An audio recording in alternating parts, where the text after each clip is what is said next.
Hello প্রিয় শিক্ষার্থী বন্ধুরা, আজকে আমরা বিভিন্ন পতাকা, এর প্রতীক এবং এর অর্থ জেনে নেব।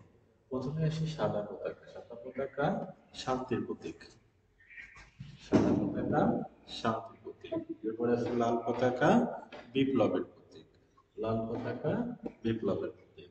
তারপর আছে সবুজ পতাকা, ইসলামী ঐতিহ্যের প্রতীক। সবুজ পতাকা ইসলামী ঐতিহ্যের প্রতীক। এরপরে দেখো কমলা রঙের পতাকা, উৎসাহ উদ্দীপনার প্রতীক। উৎসাহ, কমলা রঙের পতাকা উৎসাহ ও উদ্দীপনার প্রতীক।